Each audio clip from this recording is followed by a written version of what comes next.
Good evening again. Welcome to About the Valley. My guest tonight is Brandon O'Neill, and Brandon's from Sutton.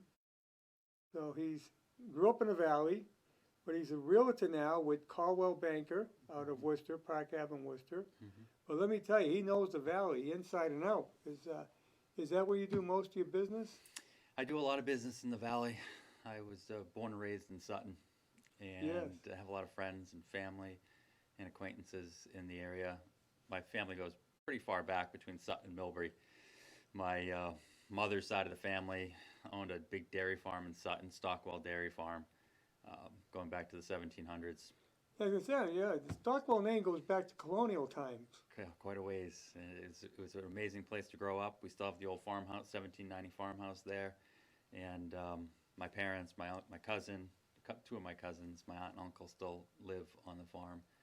And then my dad's side of the family was Millbury based. Yep. My mother's father was from Millbury. He actually, interesting fact, he used to own a three-family where the Millbury Credit Union, the beautiful building they have up on the corner there. Yeah. They used to own a three-family and sold it to Millbury Credit Union eventually.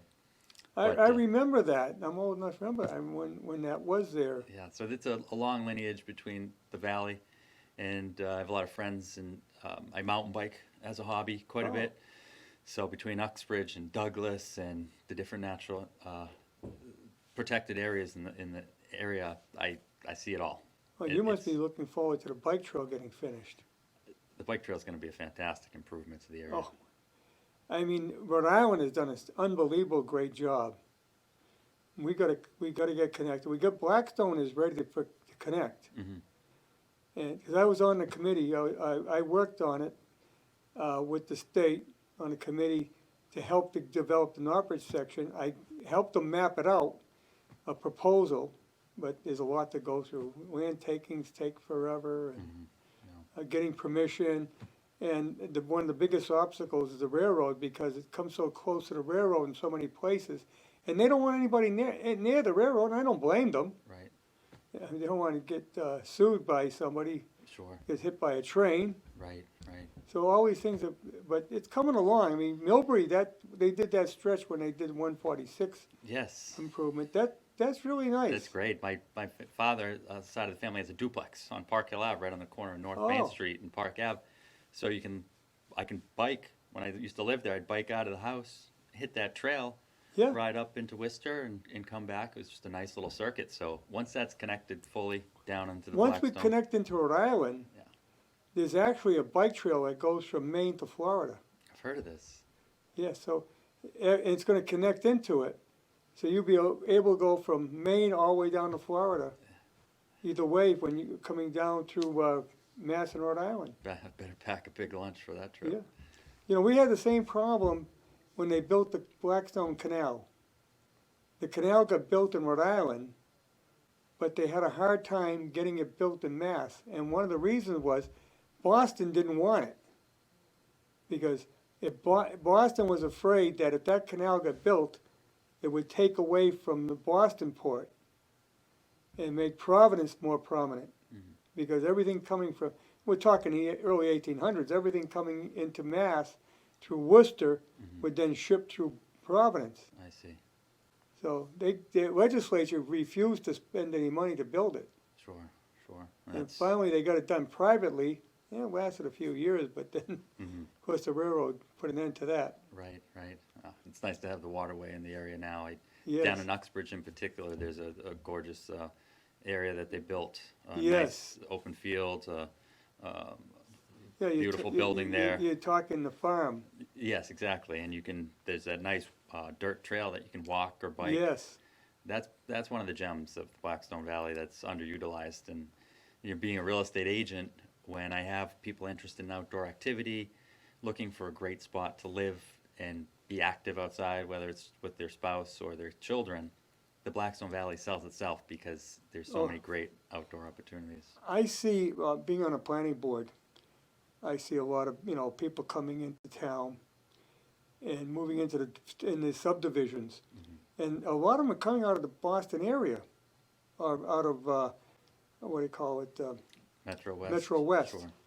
and they never realized this area was here, and how great this area is. Right. Are you finding that too with your I customers? am, especially now with the COVID crisis. A lot of people that are in the Boston or Metro West area may have a small house Yes. and not a lot of recreational opportunities around them. So they make a conscious decision that they want to spend more time outside, maybe perhaps get a bigger house, and naturally they come back out this way. I have friends in Boston, so I have some great loyal friends that said, Brandon, I'm looking to buy a condo or a house in Boston. I want you to help me. I'm Worcester based, so going into Boston to show houses was a bit of a commitment, but I was more than happy to help. And I sold them some beautiful condos close to in South Boston, close to the financial district. Yep. And the proximity was great because they could bike from their home or condo to work every day. But now, with COVID, the office situation is such that everyone, well, not everyone, but a lot of people are working from home. A good majority of them. Yes, full time. Yes. So some of these same friends are reaching back out saying, what's available back in the Sutton area or the Blackstone Valley? We can all work from home, want to be closer to family, can still make the same money. And so we're seeing a large influx, even not only Boston to Central Mass, but also people that were originally Central Mass based that moved out of state. Uh-huh. I had a call recently from some people that lived up in Napa Valley area. They had been between Napa and San Francisco. Property values are through the roof. Oh, yeah, I heard you can't More- afford to buy a house Even there. more so than Boston. Yeah. So their appreciation over the years is such that they have a lot of equity, Yes. and they can work from home now. One of them happened to work for Twitter, so she's keeping the full-time position, but can work back in Boston area. So they're looking to move from that area back to They Central probably have Mass. enough equity to come out here and buy a house for cash. Yeah. Well, part of the problem is they're used to some of these amazing places in San Francisco, kind of newer, contemporary homes. But when you start to look here, a lot of the places are not necessarily new construction. It's a lot of older houses that have been added on to or repurposed. So Right. it can be a little bit challenging when you have a certain taste acquired over the years, and then you have to change that a little bit. They also got to adjust to the weather. Yeah. Yeah. San Francisco has great weather. Sure. Yeah. I'm going to advise them to maybe put in a heated driveway or heated sidewalks so they don't have to shovel as much. But it's been definitely enlightening. A lot of people are looking to kind of make some career decisions as well. I have a friend that has a passion for agriculture and growing edibles from home. And he's in the Cambridge area, but he's looking to perhaps move back this way, buy some land, build a farm. Yeah, you haven't got a lot of garden space in Cambridge. No, he's actually part of the community garden program there. Oh. So he was one of the founding members of that program. So I have another friend who's in my Business Network International BNI group. He started a company called Home Central Harvest Mass. There's also one in Boston, but he opened a sort of a franchise here with the Boston-based partner, and they do edible planting arrangements in a home. So they'll come to do a landscape design for your property and design it so that you can do your vegetables, you can do your fruits. In turn, what would formerly be just grass that you'd have to maintain and mow twice a week all summer, into something that if you're working from home, you can maintain and tend and have a great dinner. So we're seeing all sorts of really neat, I mean, obviously there's a lot of trials and tribulations with COVID, but we're seeing a lot of interesting lifestyle changes right now. Someone told me, I don't know if it was you I was talking to, a lot of people are looking to move into Northbridge primarily because they want to go to the Christian school. Sure.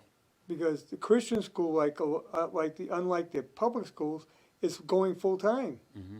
So they want to get into a place with a good private, and it's a well-known school, and it's Mm-hmm.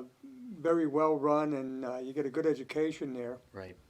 And they just put on a big addition, and Mhm. it's really a nice place. Yeah, Whitensville Christian's a fantastic school program. I know some of the Yeah. administrators there, and they're They very gotta good be sports filling teams up. as well.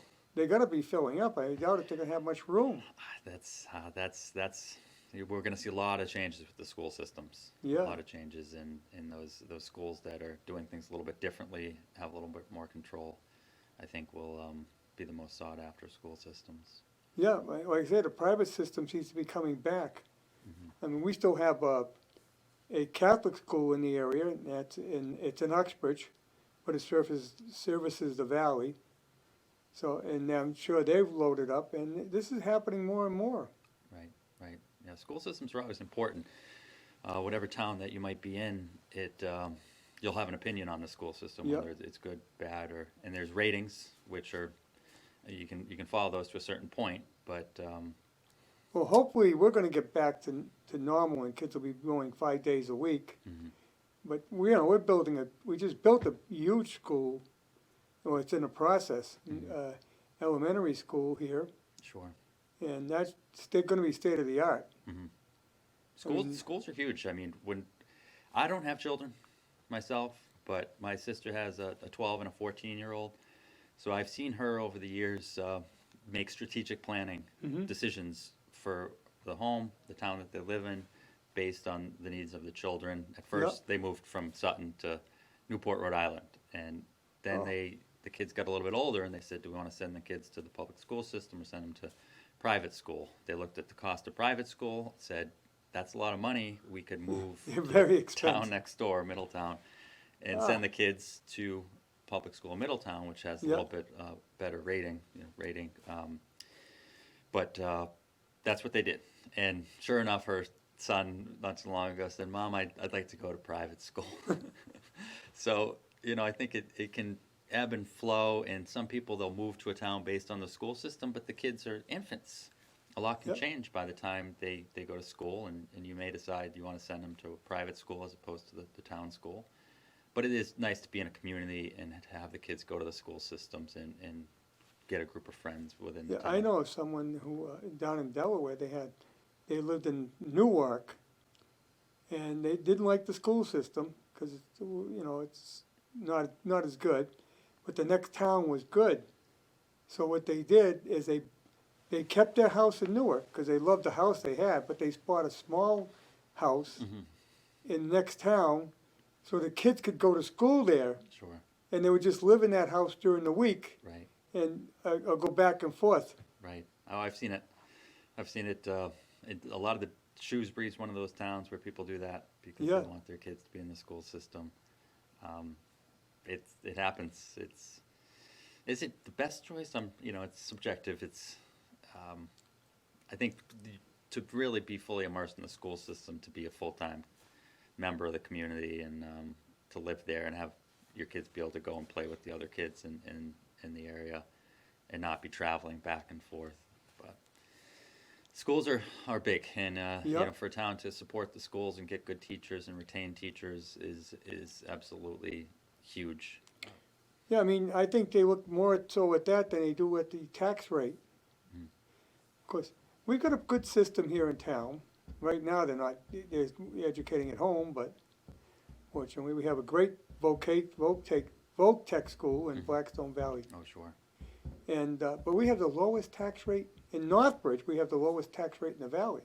That's impressive. And that's even with building a new school and a new fire station. Right. Yeah, the taxes are something it's interesting. It's over the years, my folks got a little bit older, and they have a nice house, but they don't have that many ties to the school system since we're all out of the house. And but it's shooting. Our housing is going sky high. It is. The taxes are up there. The values are high. Sutton built a school system that was, I think, 80 million. And then they did the police station recently, so their tax bills are higher. Yeah. And they said, geez, we're not, getting a lot back based on the school system or what have you. So it becomes one of those. But people aren't selling. They're still holding on to these homes, even though they're complaining about the high taxes and whatnot. It might be time to sell if you have a big house and you're paying a lot of taxes. Well, that's what I was saying.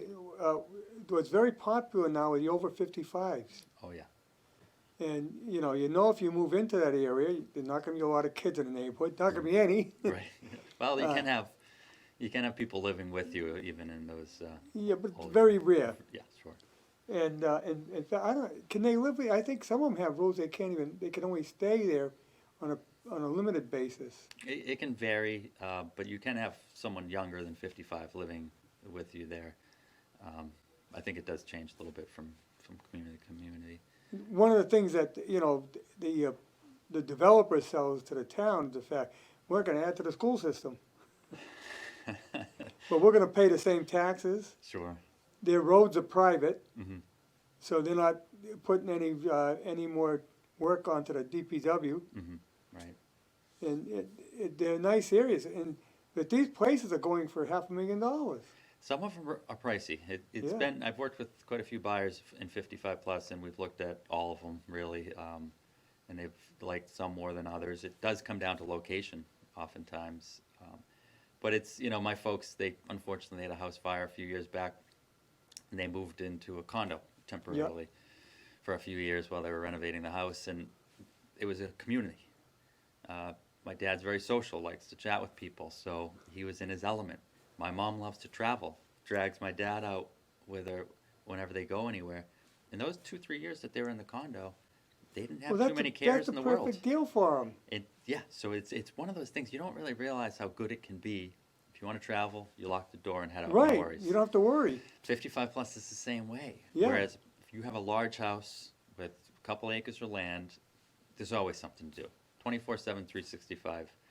And you have to ask yourself sometimes, is it worth it, or should we maybe put this house on the market, sell it to a family that can grow in it and maintain it over the years, and I can do what I want to do, whether it be travel or just not have to do yard work. You know? Right, the one being built here in town, the same developer built one in Rhode Island, Mhm. just over the line, not Smithfield. And he told the board about it, so I said, I'm gonna take a ride down there. I went down there on a Sunday, and it was, you know, you're driving through, and I see all these people walking around, it was in the summer, they're visiting one another, it's like a little neighborhood, Sure. and they're looking at me like, who's this guy coming through? Well, you know, maybe they're thinking I'm a buyer, because I look old enough. Right, right, But I thought, geez, this is like it's like one of these Florida communities. right. Yes, and they can all vary, so they all have their own characteristics. Some of them are more private. So Yeah. if you don't want the potentially nosy neighbor, they section them out a little bit further, so you have Yeah. a little bit more privacy. Some are tight. They all have pretty neat floor plans. They're most of them are relatively recently built, and they're usually the budgets and reserves are well maintained because people have time and inclination to keep an eye on the finances. Yes. So I've seen some of the best run, even older 80s, 55 plus communities with plenty of reserves, neat as a pin. And my buyers moved from that large house with the pool to this small unit. And then they had a lot of proceeds from the sale. So she was Yes. able to get that beautiful kitchen that she always wanted. He was able to renovate the basement into the basement that he always wanted. And so the 55 plus are great. Those are a Yeah. great asset. You see 55 plus, you see the 40B. It allows people to change their housing needs as their lifestyles change a bit. Yeah, I don't know if you're familiar with the new law that was just passed. Governor signed it, the Enabling Partnership Growth, the so-called Housing Choice Law. I haven't seen that Oh, one. we got a copy of it from town council. Okay. Yeah. And Housing Choice Act. part of it is mandating multifamily housing. Okay. Sutton could have been affected by it, Okay. but it's only, the multifamily requirement is only in towns that have commuter rail service. And Sutton isn't considered one that does. Oh, so Grafton. Grafton, Northbridge, Mm-hmm. Millbury, Sure. So so commuter rail, there's a Grafton T-stop, yep. and then it runs through Millbury, but there's no T-stop in But Millbury. if you border one, Oh, yeah. border, okay, interesting. it's where the T-stop is and the next bordering see. town. Okay. Yeah, I think that's how Sutton got around it, because they don't actually board a graft in any place. Wow, wow. That's the developers will be Yeah, that's music to their ears, because to get those higher density, because building materials yeah. up 25% right now. Oh, I know. I was standing in a structure today, just framed out. We're freezing there, having a builders meeting, and the builder was discussing with the buyer, said, we need to have a clause in the contract that states if materials go up from the time we sign the purchase and sale until the building commences, that you're responsible for it. Because we just had a $10,000 difference. Oh, when COVID started, Yeah. I was hearing these builders telling, one day they go down and 2x4 was $4, the next day go down, it's $8. It's a real issue. It was jumping like you read about, doubling in cost. Yes, yes. And then you couldn't even get it. Right. You can't get the material. Oh, it's back ordered.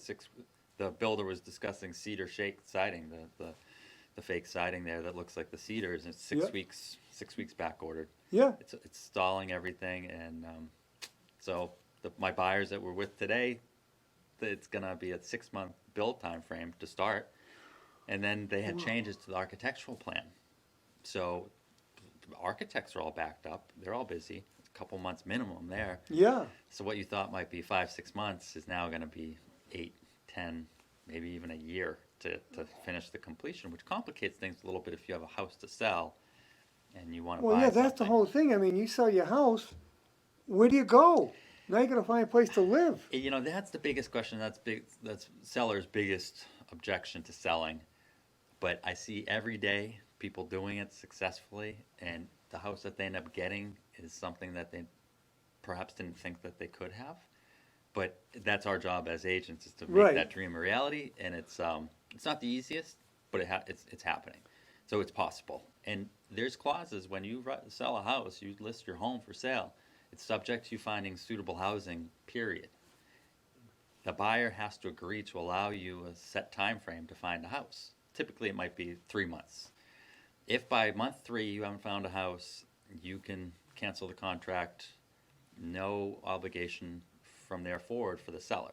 So That put it tough on both sides. It does. Yeah, it does, but it gives buyers 3 months, and if they're reasonable and realistic about their expectations for their next house, more often than not, they end up finding something during that time frame. And you can always extend it from 3 months to 4 months. I've had it extended out to a year because the buyer really wanted the house. Well, So think about it, you go out and you build a new house, and the developer says, well, it's going to take me a year. Well, do you sell your house, or you just stick it out and then hope that after 6 months, you can still find a buyer? Because this housing market is very fragile. It can turn on a dime, right? It can, and it can, and we've seen it in the past. People say, when is the market going to slow down a bit? When is it going to turn? For the past few years, I've been asking myself the same question, and it just keeps going up and getting stronger and stronger. But when it does, it's almost suddenly. You want to be smart about your decisions too. You don't want to stretch your budget too much to the point, Right. But there's plenty of people with equity in their properties now that can afford to sell. They can afford to buy. If the market drops 10% or 20%, they can still afford to make the move. If you're really tight on the numbers and your job's not secure, or your health's not, you might not want to make the move right away. But it's gonna. I was chatting with another client today, and he's building a house in Webster Lake. Younger gentleman, but very ambitious, and his construction costs were up $200,000 more than he thought it was going to be. That's unbelievable. Unbelievable. That's a lot of money. So I said, Will, is this something that can wait until the building material prices come down? He said, it can, but life goes on.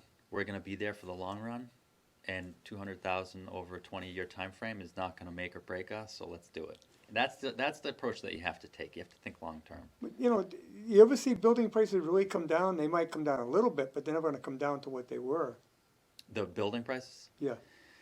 COVID is obviously, the logistics and supply and demand has been issue, and we're also seeing reduced labor forces in the specialized fields, electricians, plumbers. There's a long projected shortage through those fields, so it's getting Oh, I good know. people to do good quality work is even more difficult.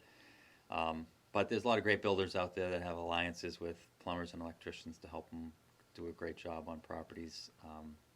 But as far as material cost, I think it will settle back down a little bit because Canada's got plenty of wood. It's just a matter Right, of the building. We're in a boom. right. Everything that can be built on is being built. Builders had a pile of land stocked up for the past decade, and so they're in their glory days right now building. Oh, they're getting top dollar for properties. yeah. I mean, house lots have just gone through the roof. Yeah, they are. House lots are expensive. Buildings expensive, but having a brand new house, I've never had a brand new car or a brand new house, but I can tell you right now, when I can afford to do it comfortably, I will definitely do it because not having to worry about something breaking or needing to be fixed is worth it. Right. And I feel as though there's a lot of people in that position that have enough equity in their homes and they're in a place where they can afford to buy something really nice for themselves. And that could be a new construction home, and it's just a matter of them putting their house on the market, finding something, and that's our job as real estate agents, is connect them with a few different builders. They can find the builder that suits their personality. They can be as hands-on as they want with the builder, the kitchen designer, the architect, all aspects of it, or they can just say, here's the check, finish it, give me the key when I want to move in. And it's a nice luxury to have, building new. Yeah, I mean, I've seen housing right here in town go way up, come back down quite a bit, and now it's back up again. Mm-hmm. So it is kind of a Well, people have a lot of roller coaster thing. yeah. People have they've sold some people have had vacation homes and that they haven't used, and they've sold those and consolidated into a new construction or a newer home. But land's becoming a little bit more scarce. Good lots. Well, one thing you can't replace is land. There's only is as much as available, and that's it. Mm-hmm. And as it gets built, and now they're starting to build in places that you thought they'd never build Sure. because there was so much ledge, Right. or there's a lot of wetlands, but they're getting around it as best they can. Yeah, that's when the boards, Conservation Commission, the Planning Board, plays a huge part in that, and they're there to help. They have decades of knowledge and experience. Yes. And a lot of people don't think to themselves, listen, I've bought a land, let's go to the town and talk. Let's see what we can do to this. And it's like going to the library. People there are there to help you, Yes. and they're going to help you with a smile on their face. We've gone through with our farm selling some lots off over the years, and it's been a bit of a challenge. We had a gas tank under the ground, which didn't have a lot in it, but it was an environmental issue Oh, yeah. that had to be remediated and monitored over some time. Yeah, in the late 60s, early 70s, putting tanks in the ground was quite common. Mm-hmm, mm-hmm. They thought it was a good idea. Right. Well, here again, times change. Yeah, it's you get the tanks in the ground. We had an old barn that we had to take down, and then we had a 4-lot subdivision that we had to create, and it was a lot of work, a lot of alliances with engineering companies and surveyors, and but the town helped us. It was a 3-year process, and the town was fantastic. I can't say enough. See, we look at here in town, and of course, well, you got the Community Preservation Act now. We've adopted it in Northbridge. You get funding for that every year. It's added to the tax rate. It's added to your tax bill, very minimal, 1.2% or something, very minimal. Plus the state contributes on real estate transactions. Mm-hmm. Well, anyway, we're building that fund up. We're now looking at, I don't know if you're familiar with Castle Hill Farm. Oh, sure. Yeah. Well, the developer wants to sell it. Okay.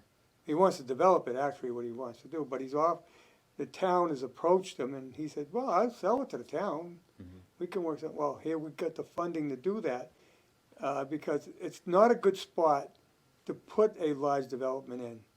The roadway to it is not that good. It'd have to be upgraded. And we don't want to add too much more housing. The town's trying to keep it limited too, because adding housing really does put a burden on the town. It does. Yeah, it certainly does. And, you know, you don't get back in taxes what it costs to add that housing in. Right. Yeah. They never pay enough taxes to defer the cost. Sure. Yeah, it's important to maintain, to preserve land in the area, and that's the essence of the Blackstone Valley, is having a lot of woodland and abutting the river. Well, one good thing is the way planning boards now work with developers for open space in a development. Right. And we've done that a number of times. That's a fantastic program. Yes. Because there's a bit of a problem with the minimum acreage, and if you can do an open space development, you can create half the size of the lot that you need That'll never be developed. and leave the rest of the open space. Yes, and it gives them passive area to work with. I mean, to recreate in. You can walk through the woods. Right. Most times there's probably no hunting there. And, you know, we're really consolidating the animal population within town, the wild animal population. That's why you're seeing more deer. Well, we're driving them out of the woods. There's less woods for them. Yeah, if you fragment the land, it becomes a major issue. I went to India back in 2013, and they have a massive problem with fragmentation of their tiger preserves. Yes, the tiger's ready to go extinct. And so they can't breed because there's no segues for the tracts of forests, so there's inbreeding, and then there's poaching because all of these animals are consolidated. Yep. But how it relates here is the fragmentation of the land shore. You got you have animals, coyotes coming through neighborhoods and things like that. Oh, yeah. So the woodlands around here are what make the Blackstone Valley great. To see the open space plans being developed, I think more people need to utilize that, and it reduces the burden on the property. It lowers the cost to the builder. And it creates some nice communities that still have amazing homes on them as well. Yes. So that's a fantastic program. Anyone that owns a large tract of land, it's worth talking to the town about the options for that, because you keep the beauty of the land, which has a value to it, in my opinion. Brings a value to the town. Yes, and there's so many things the town can. We just turned over a large tract of open space that was part of the development to a land trust. I forget the name. They're well known throughout the whole area. Oh, okay. The trustee of reservations, or I know. Can't remember. Okay, sure. But, there's a few of them. But anyway, yeah, and they'll maintain it. And part of one of the requirements of the development was to put a bike path in, which they did with a couple of bridges. And it'll eventually connect to the Blackstone Valley, the Oh, wow. bike path. That's fantastic. So, I mean, these are things that you can do, and so it gives a lot of recreation powers to the people that live there, and they can enjoy it, as well as other people, because we have a parking area, so people can come in and park their car and take a walk, Right. Yeah. even if they don't live in the neighborhood. Yeah, the quality of life thing is bigger now than it ever has. Back to our discussion with people moving out of the city and moving back to this area, that's what they're looking for. If you can add those to a town, it can change the dynamic of the town, the desirability, which can really be a boon for the town. What people probably don't realize is, if you go back to back in the 19th century, there weren't any trees. They actually cut every tree between here and Sure. the New York border and then beyond. I've seen the photos. The farm was like that back. Yeah, and part of that too was the manufacturers, and there were a number of them, that they used coke, charcoal, for their furnaces. If you go out to Western Mass, out by Amherst, I don't know if you went to school in Amherst. I did, yes. Okay, so you're familiar with that mountain, what they call it? Greylock. Not Greylock. Oh, Tom. No, the smaller one with the road right over in it's not Manhattan. No, right. I only spent a couple semesters at Amherst. So Okay, it's a small one, but okay. it's a reserve. It's in the next town next to Amherst, Montague. Oh, sure. Well, anyway, if you go through there, you'll see some of the kilns still on the sides of the mountains Oh, neat. Wow. that were there from when they made charcoal. And there were no trees. They cut. I mean, there were no trees at all anywhere. No, no, it's Especially in the Connecticut River Valley, it was all farm. sure, sure. Now the trees have grown up to the point Yeah, where but they're all young forests. they're pretty young forests, but it's a bit of an issue because there's very little successional growth. So right Yeah. now we need more of those large tracts of treed areas to be actually selectively cut to allow more undergrowth Yes. for different flora. Yeah, because all those young trees, they seeded everywhere, and they just, it's a thick forest. And logging doesn't happen as much as it should. No, Natural fires don't happen as much as they should. right. So all those things are things that really should be included in community planning for the overall beauty and diversity. It brings in different wildlife, different bird species, and Yeah, the is- colonial forests were not, there weren't as many trees. It was more open. You could walk through it much easier. Mhm. The undergrowth was not like it is today. Sure, sure. Yeah, it's. I know at the farm we had there's a state program where you can actually have a biologist come out. They'll assess your land, look at the plant species, and whether you have field or forest, and they'll give a plan, and it will include cutting some of the trees, planting some flowers in the field to bring different species to create a better Oh, okay, put some meadows ecosystem. in. And the landowner, actually, you get paid per acre a certain amount, so you Oh. can use your farm tractor or any equipment that you have to make your land better. It's a great program. I wish we had done it on the farm, but before we sold it. But it's those land preservation programs are. I think Grafton has a great land trust. And Yes. I think a lot of towns need to follow Grafton's lead. They really do, and it's unfortunate that. We're working toward it here. I mean, we have a open space committee, Mhm. but here again, it's getting harder and harder to get people involved in local politics Sure. to volunteer on these committees. Hmm. Hmm. And now it's almost impossible to have You have to have meetings on Zoom. Hmm. That makes it even more difficult. Sure.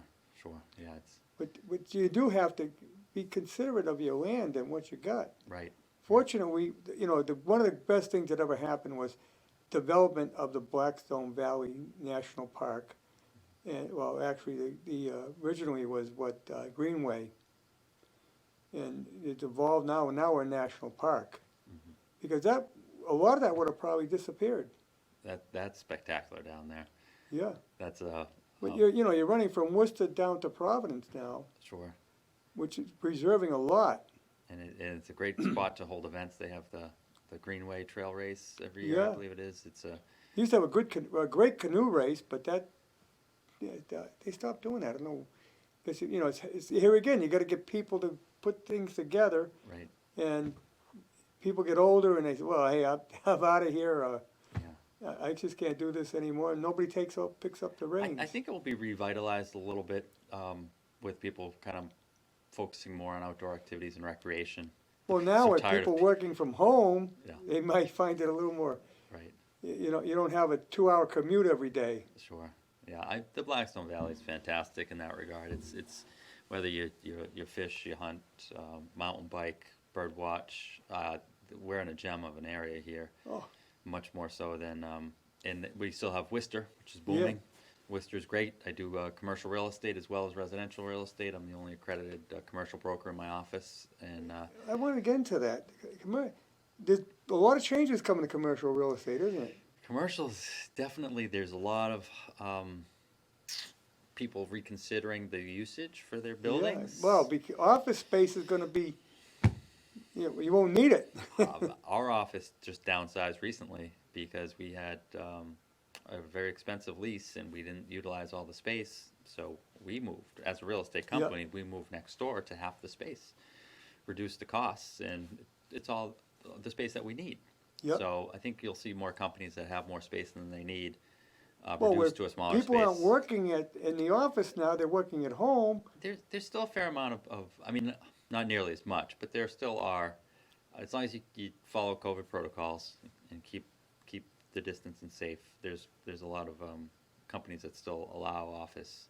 And you know, talk about, Worcester now has no malls. Greendale was the last one. I drive by Greendale every day on the way to work. My office is North Park Ave, and to see that going to be an Amazon Yeah, distribution hub, this is what's going on. I mean, it's people are doing all their shopping from home. I followed that over the years, the acquisition of the Greendale Mall, the sale of it, and How about the Galleria? Worcester Gal. That's been repurposed nicely. So the Yes. registry of deeds is there, so I go in there offering for closings. But I mean, the Galleria, the indoor mall itself is completely gone now. You wouldn't even know it was there. The retail stuff, the shops at Blackstone Valley, I think that's a great. We've seen some stores come and go, but that format is fantastic. I think the indoor mall is on its way out, Yeah, I mean, and a lot of them are aged. They're aged to the point where they're just the Natick Mall's still probably pretty good. 'Cause they have a great base there, close enough to Boston, but the Rentham malls, the shops at Blackstone Valley. Yeah, well, I up don't in understand Lincoln. why people like the open one. I think, wouldn't it make more sense, especially in the winter? I mean, I don't know the answer to that. I don't either. It seems strange. I think But they're very successful. I think perhaps you can get more big box retailers with the outdoor space. So you don't just have 2 end caps on Right. the mall or 4. Right. You can have big box retailers mixed in with the small guys. But And people might like it because you can go to whatever store you want to Mhm. and just walk from the parking lot into that store. You don't have to walk through a whole mall. Sure. Yeah, not that many people want to walk. They want to, park Yeah. one spot and then get in their car. And if they decide they want to go to, Uno's for a beer and a pizza, they can just drive over. I mean, Shoppers World in Framingham was one of the first shopping malls ever. Is that right? Wow. Yeah, I think 1952 or something like that. Yeah, we're definitely seeing a big change in retail and office. There's a decent amount of vacancies, but a lot of the desirable retail outlets are still doing very well. Yes. There's a need for the Subways, the Dunkin' Donuts, the wireless mobile I'll tell stores. you, I went to Walmart in town today and the place was packed. Sure, yeah. I mean, it's people have their, and not everyone likes to shop online. A lot of people don't trust it. A lot of people don't. Well, I still like to be able to see and touch and look. Mhm. But you don't really see it that well online. Certain things, I mean, I buy a number of things from Amazon. I got a huge CD collection of 60s music. I find stuff on Amazon I would never find in any store. Sure. In fact, Best Buy used to be the best place. They used to have a great CD collection. Now they got hardly any. Right. Yeah. Yeah. And then there was the one in Worcester that went. That the CD collection. Yeah, they're not doing too well now. But I think the form of entertainment is. Well, people don't buy them anymore. That's why Amazon's good because they can afford to keep the collection Sure. because they're selling all over the world. Right. Whereas now everybody goes, they buy MP3 music. Mm-hmm. I'm still into CDs. Sure. Yeah. Nothing like listening to a full album from beginning to end. You're right. But yeah, so the commercial real estate market is it's still pretty active. There's going to be a fair amount of people, I think, getting out of it and selling their buildings to a different generation. Some buildings, the zoning's changed and they're being converted to residential. Yeah, well, that's what that's a big good thing right there with the mills. Mm-hmm. Oh yeah, Beautiful job. Some of these mills are really nice. sure, absolutely amazing. That happened in New York too, in New York City. Mm-hmm. We had all these dilapidated warehouses and stuff, and people were going in. They loved the high ceilings and the openness. The cost to replicate those buildings now is exorbitant. Yeah, So if they can be saved and repurposed, there's a contact in my business network group. JTB Wellness is in the Uxbridge Mill, the Burnett, yes, thank you, and her spaces. I worked there back in the 60s. Is that right? Yeah, Wow, that's amazing. that's when they still produced yarn. Oh, is that? Oh, goodness. And then the gentleman from Imperial car dealership is Yes. buying the land and the building Yes, next door. I forget his name now. He's bought a lot over the past couple of years, and then Felter's Mill in Millbury, 30 small businesses in there. Yeah. Always full. Those type of buildings, if it takes a lot to repurpose them, but we've got a few in the valley that. Yeah, we have the Linwood Mill here, Oh. which was a, I was there for the Chamber of Commerce Yeah. the opening. That's a beautiful place there. did a great job with it. Yeah, those can be converted to residential complexes as well. I see that happening with the White Machine Works one of these. I mean, right now, it's a lot of small businesses in there. Mhm. In some cases, well, you know that the Bob Kraft just bought a portion of it I heard that. Yeah. because he owns the cardboard, the box manufacturer, and he bought that box Unified, Mhm. and they were renting space there. I think he decided, look, why don't I just own it? He bought that part of it. Sure. I mean, it's great for the tax base to have these buildings Yes. bought and maintained and But successful. I foresee that one day some of that White Machine Works will end up being residential because Mhm. businesses don't want these multi-floor places anymore. Oh yeah, multi-floor is difficult. It really is because you have handicap access, you have elevators, you Yeah. have sprinkler systems. It's all very expensive. The Riverdale Mill down here, when Jim Knott came in and bought it, he actually took out the multi-floors. He had the multi-floor with his offices and an area, reception area there. But the mill itself, he took out that middle floor and he got high ceilings and works out great for him. Sure. Yeah, it would be nice to see more. The one problem is that a lot of people want to kind of maybe downsize and live in an urban area or downtown in perhaps a newer condo. Yep. But there's a shortage of small condos for people to buy in an area where they can walk to the coffee shop, grab a donut and a coffee or tea, and go to get their hair cut close by. Yeah, So we need some more housing stock of residential places that are a little bit more modern, close to the hub of business, whether it's Church Street or whether it's Main Street in Worcester. Worcester has a large amount of rental properties available now between the courthouse lofts being renovated, but there's very little condos for sale because a lot of these buildings have been renovated on state and federal tax credit programs. so they can rent them, but they can't sell them. Right, and they have to, and that makes more financial sense for the investors, but it's a bit of a problem because there's very little in the way of good condos in the city, downtown anyway. Are they still filling up? At one time, you couldn't find a spot down there. They were really filling up with a lot of the young people that want to live in the city, but now they seem to want to get out of the city. I mean, I guess some might want to get out of the city, but I think it's more. I think a lot of people still want to be in the city. I mean, the Shrewsbury Street, the restaurants, the nightlife. But here again, with this COVID thing, a lot of these places are closed now. Yeah, it's been And- tough and- on the restaurants yeah, and I the mean, industry. It's, And that's destroying that concept of a city life, because they're not open. No, it seems like forever. It's gonna eventually subside to a certain point. It will be with us for a long time, but the cities will come back. It's just a How matter of about time. that? Well, you must be familiar with what's going on with the city. That was it, the Midland Mall, Mhm. You know, it's building. It used to be the American Express building. Oh, not, is it? not American Supply building Okay, sure. on. I forgot the name. I'm getting It's off old. of Main Street, right? It's right next to City Hall. Right. Yeah, sure. Indian Yeah. guy owned it. Okay. You know, Okay. his building on top. Yeah, that was in the news for. Yeah, I was wonder a what's little rough. happening. They wanted him to get out of it. They want to renovate it. Oh yeah, and it was bought not too long after Yeah. all that controversy by an adjacent building owner. Yeah. Who I've met, and that's a fixture in downtown, and that needs to be cleaned up. And but that's fantastic space. It really is southern facing, so Yeah. you have a view of the city hall and amazing building. That's a great investment. See, for I'm the- old enough to remember prior to the Galleria.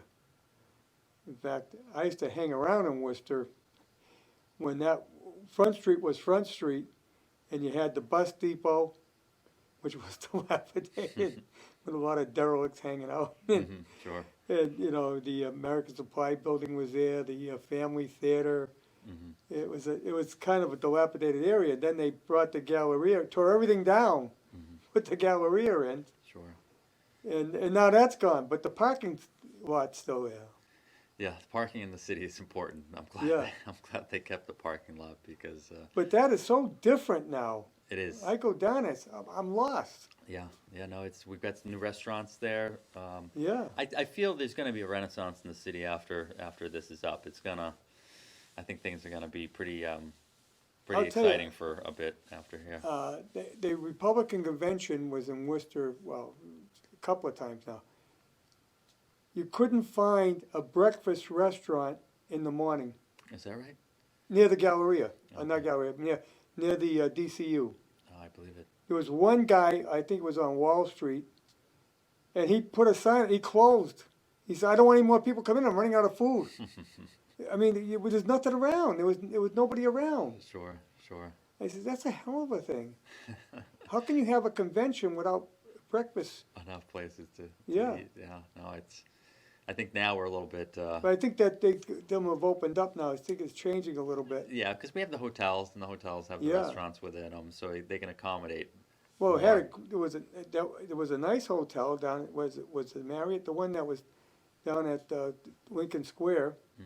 That's now the pharmaceutical college. Oh, sure. Yeah, the colleges are amazing. Mass College of Pharmacy and Health Sciences. They're and taking over downtown Worcester. WP. They have bought some amazing buildings and Yeah. tracts of land, which is great. It brings in a different base of people, and hopefully some of Yeah. the students and workers of the Well, college Worcester's stay. really a big college town. I mean, how Right. many schools are there right in Worcester? Hmm. Yeah. Oh, yeah. You have Becker, WPI, Holy And Cross, they've all expanded. Worcester State University. Yeah. It's they're all. Worcester's such a fantastic town. I think it's under. You can get to Providence quick. You can shoot up to Vermont easily. Yes. If I have to go to Maine or New Hampshire and cut up into Boston and there, every time I head towards Boston, I say, geez, I don't know how people deal with all this traffic. But here in Worcester, if I'm in traffic for 3 minutes on 290, I said, geez, what's the world coming to? But I, just take a deep breath and say, 3 minutes in traffic? Are you kidding me? Worcester's. Yeah, go to Boston. Oh, yeah. Yeah. If 3 minutes of traffic is nothing. Yeah. But it's nice. The 146, I wish they had more lanes from Yes. 146 to Worcester. I wish they had done the expansion a little bit differently, especially the 146 connection onto 290, Yeah. where it comes down to one lane. And they really should have gotten rid of Boston Road. They should have. They should have done the flyover. They should have done the flyover, and I was really surprised that they didn't, because that would have. Well, it was a matter of saving money. Add another lane and it'll help out. That did help quite a bit, Yeah. but the signage on the road needs to change, because when you're coming south on 146, there's two lanes, and then the third lane, there's no one in it. Yeah. And I mean, all they have to do is paint some lines or put up some signs that say 3 lanes straight and make it more visible. Yeah. I feel like they're failing on some of those simple Well, it ends so communication. abruptly that I think there's concern that just, but Yeah. if they would have done the flyover, Mhm. that would have eliminated that light, Mhm. and you'd have a nice straight line right into Worcester. Sure. Oh, that gets backed up, Yes. north and south, and And that's the Yeah. only spot that gets backed up, because they've eliminated everything else all the way down, sure. from all the way to Providence. Yeah, I think they. I think Well, no, your Providence, you got the problem when you get down into, not Smithfield. that needs to go away too. That's good, yeah, that needs Yeah. to be, get rid of that light and the flyover. You're right. Yeah, 146. I feel is it's the highway system that's just isn't given enough respect, and I wish that we could pull some more resources. Well, I thought too that, and it was talk about it, I haven't heard any more now, but commuter rail Mhm. on the P&W line Okay. from Providence to Worcester, they would talk about it, it was supposed to be happening. It was supposedly, I tried to find them, a group working out of the railroad station in Woonsocket, who was trying to develop, they were buying an engine, they were working on opening it up and having a commuter rail that would have been supported by both states. I haven't heard any more. But, a commuter rail would take off take a lot of that traffic off. Yeah, I did. The commuter rails definitely help out quite a bit, and I mean, owning a car is expensive, and you know, it's not getting any cheaper. New truck No. is 50 or 60,000. It's I know. and then gas prices are starting to go up Yep. again too. So those alternate transportation, not to mention for environmental impacts as well.